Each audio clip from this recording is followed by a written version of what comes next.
Hello and welcome to the Gooner Talk, back again with you guys for another episode of what is the Arsenal Transfer Show. Join you every morning at 8 a.m. UK time. Hope you're doing good. Hope you're doing well. Apologies if this is a slightly slightly shorter show rather than usual. I am suffering so badly with hay fever today. It is awful. If I can make it through the show without sneezing, then frankly, I've won a European trophy in regard to this. So, yeah, I was outside a lot yesterday, and yeah, it's the pollen is not at good levels for people that've got already suffer with hay fever like myself. So, apologies for the slightly puffier face, and apologies for any sniffing or sneezing throughout. Hopefully, I'm going to try and avoid that on mute where possible. So, just be warned that it might be a slightly shorter show, but we're going to get through as much of the news as we can, hopefully all of it, and even try to tackle some of your questions as well. Do drop a like on the video and subscribe, of course, if you're new around here with those notifications turned on so you never miss a show. Morning to Matt, morning to Rich, to A. To Olu, to Rich, to Clincy, Akmal, Mr. SNLO, Blackshine, Oderile, Amira, Stevie, Sweating Merlo, Stewart, Harrison, Vive, good morning to you as well. It's Vware. I will try my best to pronounce it more correctly. Vware. There we go. I'm trying. I really am. Stephen, Nate, Daniel, Steve, Gary, Louis, Marcus, Martin, and plenty more of you guys that I can see in the chat box as well. It is very much appreciated, all of you tuning in. As always, let's crack on with today's stories. First of all, I should say, yeah, Maximus, congratulations on episode 300. This is episode 300, the Arsenal Transfer Show. We started this, a couple of years ago now. We've done over 300 Arsenal news shows and now over 300 Arsenal transfer shows. 2 years worth of daily content. Imagine that, doing a show every single day, bar a few, I think, that we've missed. Amazing. So thank you, everybody that's continued to tune in. But yes, first story of the day. Trossard, according to HLN, as the Belgian outlet, has had a minor surgery at the end of the season to correct an issue, hence why he's not part of the Belgian national side. There's no suggestions that he'll be missing for the start of the season or anything like that, and hopefully will return swiftly for pre-season and friendlies and such. So hopefully we'll get some updates from Mikel Arteta when we hear from him ahead of the brand new pre-season schedule. Newcastle are said to have laid the groundwork now to sign Kieran Tierney. Reports from northern outlets suggest indeed that this is the case, and a bid will be expected, you'd imagine, in the coming weeks for Arsenal's left back. Inter Milan, AC Milan, and Roma all are said to be now in the hunt for Folarin Balogun. The Mail reporting that these clubs are all joining the race, and there will be significant interest in Folarin Balogun. There's an expectation, I think, that plenty of bids are going to be coming in very soon. Arsenal will hope that they can get hold of a significant bid for the striker that has scored over 20 goals in Liga this season and make a serious profit on a player that cost them nothing, because, of course, he came through the Hale End Academy. We'll have to keep our fingers very much crossed. Now, Kai Karnak, my colleague at Football London, has reported that Auston Trusty is expected to leave on a permanent deal, including also, as we've mentioned, Balogun and Nicola Pepe are expected to indeed be moving on permanently during the course of this transfer window. I always said I kind of wanted to have a look at Auston Trusty during the summer pre-season, but we'll have to wait and see if indeed he's already left by the time pre-season starts. But he's drawing interest. There is interest from clubs, both in the Championship and outside of it as well. So let's see where he ends up moving. And now Fabrizio Romano has rubbished claims that Nuno Tavares is going to be moving to Galatasaray. They apparently are not looking at the Arsenal left back at this moment in time, and there's no suggestions that that is going to change any time soon. Vincent Kompany, according to Voetbal, the again another Belgian outlet or Dutch outlet, I think, has indeed, it seems, been very much linked to Sambi Lokonga of Arsenal, and Burnley are said to have an interest in the player, which is obviously good news for Arsenal. Arsenal hope to make as much money as feasibly possible on the player that cost them around £17 million not so long ago. Arsenal's owners, according to Simon Collins, still want the club to be self-sufficient. despite obviously claims that Arsenal need to be spending hundreds of millions of pounds. And I think we all know that that is what we need to do. This is episode 300, and I think that Arsenal should be looking to spend as close to 300 million as they can this summer on the players that they need to sign. But there is an ambition by the owners for the club to still be self-sufficient. And I don't think that's necessarily a bad thing at all, as long as we are doing the required investments in the market. The club should still be able to be going back onto a track of becoming self-sufficient again one day.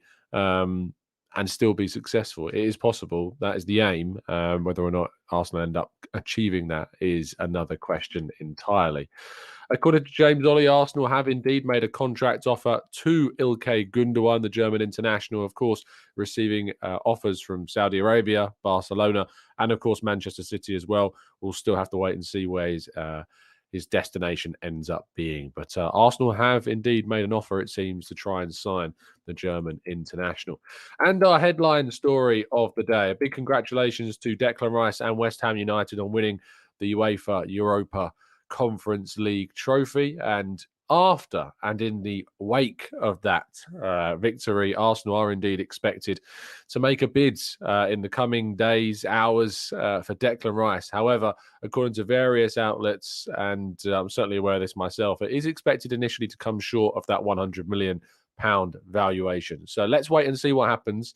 Let's see how much Arsenal's first bid is. We know that Arsenal want him. We know that he is very keen on moving to Arsenal. So hopefully everything can be done to get the player through the door. Right, let's go to part 2 and your questions right after this.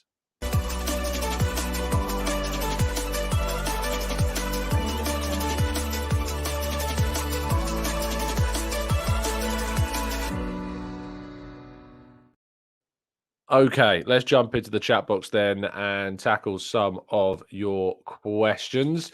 Obviously, we discussed a lot of news there in a very condensed package, so lots to take in, lots to consider. The key news, of course, I think we can all agree, is the Declan Rice story. Let me read you some quotes from the player after the game. He says, "There's a lot of speculation going on about my future. There is interest from other clubs that's out there. But ultimately, I've still got 2 years left at West Ham. I love the club. I love playing for this club. There hasn't been nothing yet, so my focus is playing for West Ham, enjoying tonight and seeing what happens. I'm captain of this club. I absolutely love it to pieces. I cannot speak highly enough of this place, and let's see what happens." Now, the expectation is that, a move will take place. These are the words of a player, of course, that wants to maintain a very good relationship with West Ham if he is to move on, which is going to be very, very difficult, of course, for any player to leave for a potentially fellow London club as well, like Arsenal in the case of Declan Rice. But I think this is very much basically words from a player that is trying to maintain that really amicable relationship. The expectation is that he will still move on this summer, and that talks have gone on behind the scenes for quite some time regarding that. So it's a very media-friendly response when asked the question. It's the last interview he's going to have to do until probably a transfer bid comes in. So he was going to try always to make it as amicable as feasibly possible. Let's go to Mohammed says, "Do you agree that we are limiting Jesus by playing him in the box? He's fast, a great dribbler, and he's a good finisher. There's really more to him, I guess." I think obviously we can always look to get more Mohammed out of all of our players, and Jesus is certainly one of those. 11 goals despite missing a third of the season because of injury, and then obviously had to recover from that injury as well. I think there's an expectation that Jesus should be getting well over 15 goals, potentially into 20 a season. So let's see if Arsenal don't sign a striker in the summer, if Jesus can continue improving and get into those 20-plus goal figures. Let's go to Robert says, "I am really struggling to see Declan Rice as a £100 million player.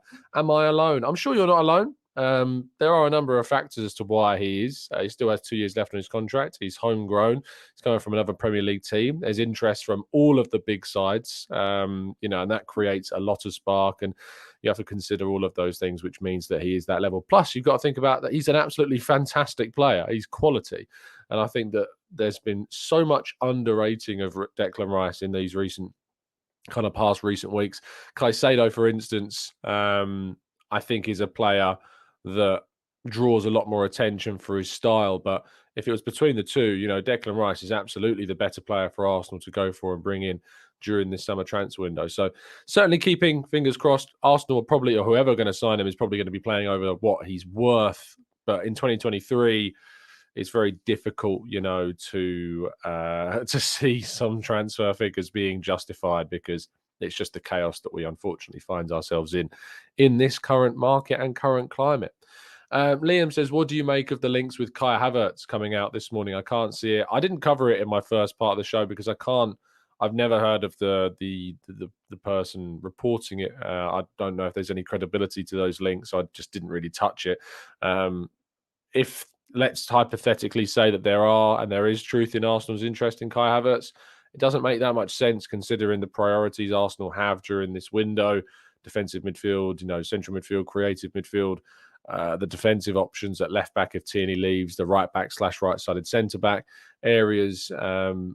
I can't see the Kai Havertz thing as especially with Chelsea wanting around 65 million or so for the player. I can't see that being feasible. But who knows? Strange things happen in windows, and sometimes Arsenal surprise us. We didn't think we'd spend £50 million on Ben White, and we did. We didn't think we'd bring in a £34 million attacking midfielder from Portugal last summer, but we did. We didn't think we'd spend £20 million on a centre-back in January, but we did. So, yeah, sometimes things change and sometimes things surprise us. So let's wait and see if indeed that happens during this window. Wesbird says, okay, so don't shoot me down, but when I watch Rice, I'm not going to lie, but the game seems to go past him a lot. I'd rather get Caicedo.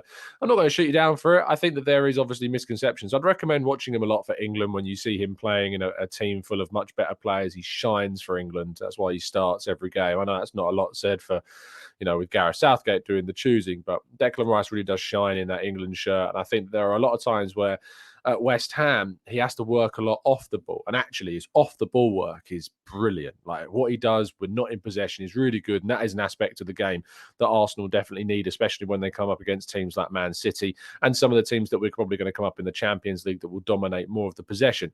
However, he does need to develop his game more in possession, and will certainly be doing that. And Arsenal will certainly be looking to do that if they bring him in. But his in-possession passing is really, really good. So that is, I think there's such a great foundation for Arsenal to build off into a really world-class player there. So let's see what happens. Josh says, hi, Tom. Apparently we're linked with Galatasaray centre-back Victor Nelson. Apparently he can be a defensive midfielder as well and a right-back from time to time. What are your thoughts? Can't say I've seen much, if anything, of him. What I would say is that I would take a lot of reports coming out of Turkey at the moment with a pinch of salt. Certainly regarding a number of player targets I've seen. And then been told that that's not necessarily as accurate. So let's wait and see what happens. But I'm not sure I'm paying that too much attention at the moment, Josh. But that could change. So let's wait and see. Maximia says, Tom, keeping the Jude Bellingham to Real Madrid news in perspective, how many English players did we see move to Real Madrid in the modern era, especially in midfield? That's a very rare one. Yeah, I mean, in the modern era, not so much. We did see players back in the day make switches to Real Madrid from Britain. But I think more and more we're seeing English players make that switch now abroad. We're seeing them move into other leagues. And I think that's a really good thing. I think it's good for the England national team. I think a lot of nations like Spain that have had players when they've won tournaments playing outside of their nation, like David Silva, for instance, I think when you think of the German sides, they've seen players compete outside. I think when you look at France as well, loads of players playing outside their nation, you get a lot of experience from that. And I think that only improves the national side. So I'd always encourage homegrown talent in England to move abroad so that they can gain that experience, and it's a beneficial thing for the national team as well. Let's go to Tic Tac Attack says, were you not disappointed seeing Edu not walking out onto the pitch last night with an Arsenal shirt to announce Declan Rice? Without doubt. I mean, Edu out at this stage. Why is he not walking onto that pitch and giving a shirt to Rice? Is that not how deals get done? Isn't that what a really ambitious... This is Arsenal Football Club, mate. We should be walking out on that. We should be lifting that trophy instead. We should be sending Martin Erdogan going, no, thank you. I'm going to lift this trophy. We're Arsenal Football Club. We do what we want. We can do what we want. Jashar says, Tom, hope yesterday went well. Have you done a Rice versus Caicedo comparison like you used to? We are going to be doing that. It's in the works. Don't worry. A lot of the people that I usually discuss with kind of the high-level profiles have gone on holiday at the end of the season. So I'm waiting for people to come back from holiday, and then we'll be doing a lot more on the transfer breakdown side of things. Matt G says, Tom, you're not helping. Tell everyone that Rice is terrible to stop Chelsea coming in for him. He's bad. He's really bad. He's, I can't believe Arsenal are linked with him. I can't believe it. Amira says, of the 3 European competitions, which is now your favourite? We all laughed at the Conference League, but it's grown on me. Seems like the one with the most heart and soul. I'm not sure I agree with that. I think that the competition is really good at giving clubs like West Ham, like Fiorentina, even a club like Roma, like last season, an opportunity to win a trophy in Europe where they never would have had that opportunity before.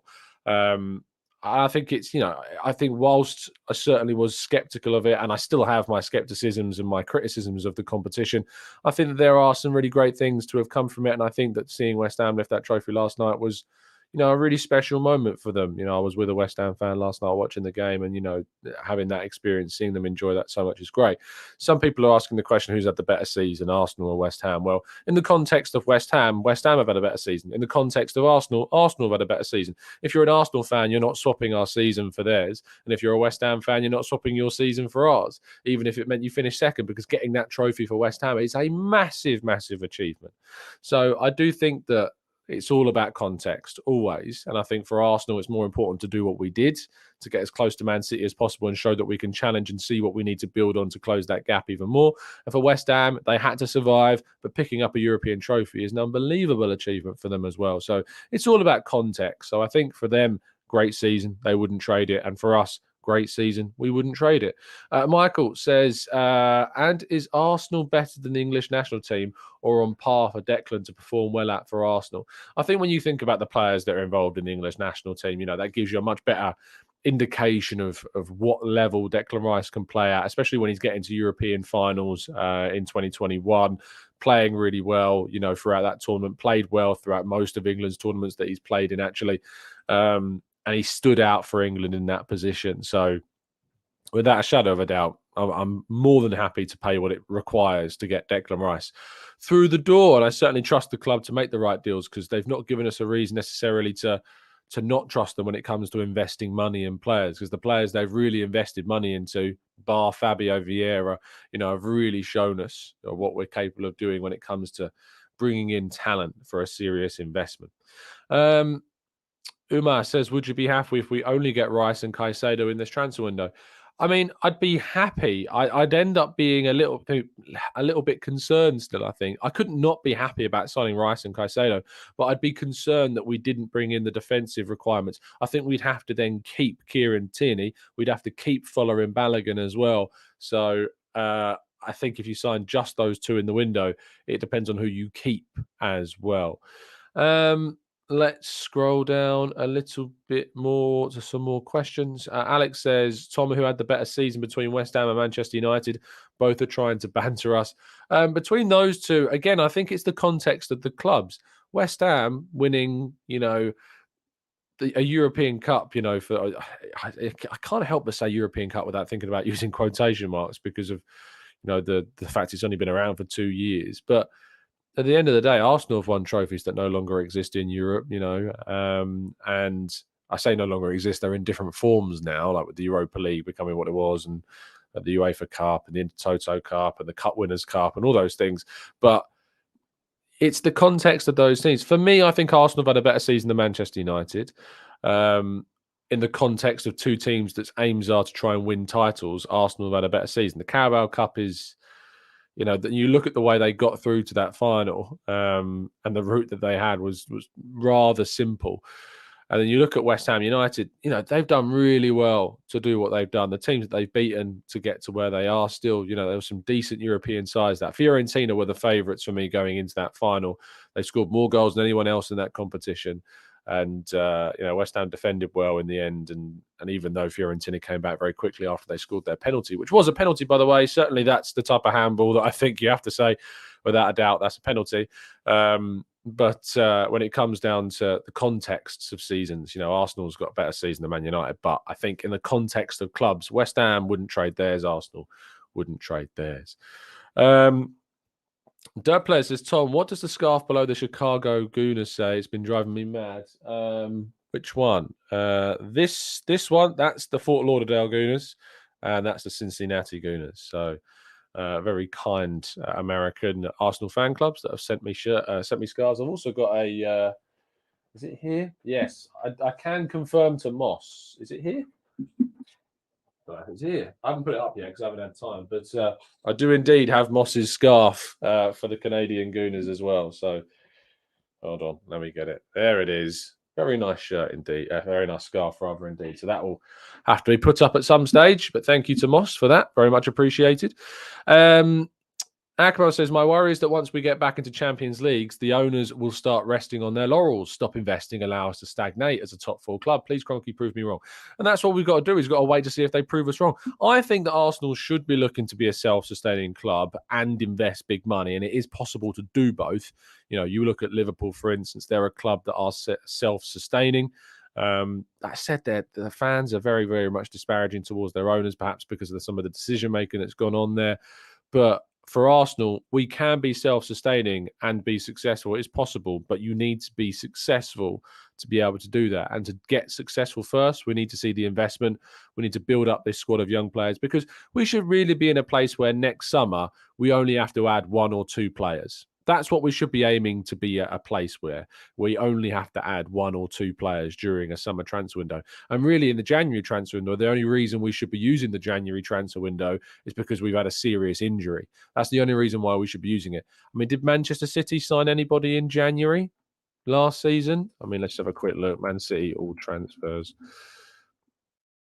I don't think they did. Did they sign? They signed that Maximo Perrone. So they signed a really young, exciting talent. No, someone that didn't play at all, bar a couple of minutes maybe coming off the bench. So you need to get into a place where you're only ever, in terms of spending in the summer window, adding 1, 2, max 3 players. And if you think about what Man City have done in recent seasons, they actually made a profit last season in terms of their transfers. They sold Raheem Sterling, they sold Jesus, they sold Zinchenko, they sold Pedro Porro, they sold Ko Itakura, who I've never even heard of, Arizjaniet Muric, I think he was a goalkeeper, was he not? They sold a guy called Diego Rosa, who I've not heard of either. And they've already got a good loan fee for Joao Cancelo as well. So they made a profit, even though they bought Haaland, Phillips, Akanji, Sergio Gomez. They added those 4 players. They added Stefan Ortega on a free as well. We need to be in a position where we're adding 1 or 2 players in the summer. If we move players on, we're moving them on for good money. And Man City are going to be in a position, I think, where they're going to start to be self-sustaining as a football club, because they've built the squad. They buy players like Alvarez for £14 million, for instance. If he goes, he's going to be worth upwards of 30, potentially 40 million, isn't he? Because you bring a player in, you get them opportunities off the bench for a really small price, and you see a profit when they move on, because they're not going to get enough minutes. Eventually, Julian Alvarez will move on, I imagine, because they've got Erling Haaland to be their striker for the next 10 years. Alvarez is going to one day want to play more regularly, and they're going to sell him for way more than that 40 million, because whenever he's come on, he's playing in a team which is able to emphasize his strengths. If you look at Ajax, for instance, right? Ajax is a really good example. A club that have been at the top of their Eredivisie for a long time, and although in the last couple of years it's not been the same, but they were able to win that league, sell players for big fees, and still win the league the season after, because they're able to bring through talent, play talent in a position where they're dominating the league. Man City are dominating the league right now, and they're in a position where they can then sell players like Jesus, like Zinchenko for a profit, even though they're not playing as regularly. And that's what Arsenal need to look to do. City are now a potentially self-sustaining club after a significant number of years of investment. So whilst I agree that for Arsenal, the aim should be to become self-sustaining again in the same model that Man City are becoming to be self-sustaining as well, you need to invest first. And Arsenal at the moment are still in that investment phase. And that's where we need to try and be successful, bring in young players, renew our stars like Saka, like Martinelli for the future, keep them at the club. If Smith Rowe moves on, we're going to get a big fee. If Balogun moves on, we're going to get a big fee. If Tierney moves on, we're going to get a profit. We need to start making those types of things happen. And if they move on, we have to make the profits for them. If they move on, we have to get good fees for them. We have to change our sales reputation. And if you bring in Rice for 100 million, if we spend close to 300 million pounds this summer, or we sell 100 million pounds worth to offset that somewhat, next summer, we can't be spending, we can't be doing another 300 million pound summer. That's not how you become self-sustaining. And we shouldn't really be doing another 300 million pound summer if indeed we've spent close to that this summer, because the work we do in this season should be to pretty much sort the squad in terms of a squad position to challenge. And then in the subsequent windows, we should be adding 1, 2, a push 3 players during a summer window to strengthen, to replace, to reinforce, to sign some young stars maybe that we see, that we identify as being one for the future. That's what we need to be looking at. You can't being in a position where you're investing 300 million every single season. It just doesn't work that way, I'm afraid. Gooner Jake says, Tom, apologies, it's going to be a short show. Proceeds to go on for half an hour. Not complaining. It's holding up. I can't complain until my nose starts running like Niagara Falls. I'll keep going for a little bit. But now you've made me aware of it. Now I'm really aware of my nose. So thanks for that, Jake. Really appreciate it. Chris says, hey, Tom, apologies for the lateness. Hope everything went well yesterday. It was very nice. Thank you. I really appreciate the kind messages that everybody sent me. It was very, very humbling indeed. So thank you, everybody. Let's go to... I'm really sick of people just coming to the chat and be antagonizing, so you can leave. Let's go to J House Media. Says, Tom, do you think Balogun should stay and play rather than bring a new number 9? He is better than Nketiah and gives an extra attacking option. Absolutely, I think he should stay. The problem is that he doesn't want to stay because he knows he's not going to be the number 1. Jesus is the number 1 for the moment. And Balogun's not interested, it seems, in staying and trying to fight for that place. He wants to leave now and play now. I can't blame him for that. I can't say anything against that. He's doing what he needs to do, and we just need to make sure that we get a very, very good price for him. Malik says, what do you think Arsenal need to do in terms of something special in the Champions League? I think if Arsenal are serious about the competition, they need to be looking to reach at least the quarterfinals of that competition and then just see what happens.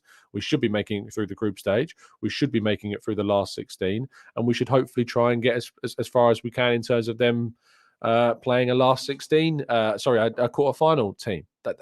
We're obviously going to come up against a very difficult side, I think, in pot 1. We might get lucky and get a Feyenoord. Maybe we get a little bit lucky there, but we're probably going to not. We're probably going to get a Barcelona. We're probably going to get a Bayern Munich. We're probably going to get someone very difficult. But we'll see. Arsenal should be progressing through their group, though, and they should be getting to at least the quarterfinals of the competition. It's our first year back in it after a long time. If you offered me a quarterfinal place and then kind of see what happens, I'd absolutely take it. So let's see what happens.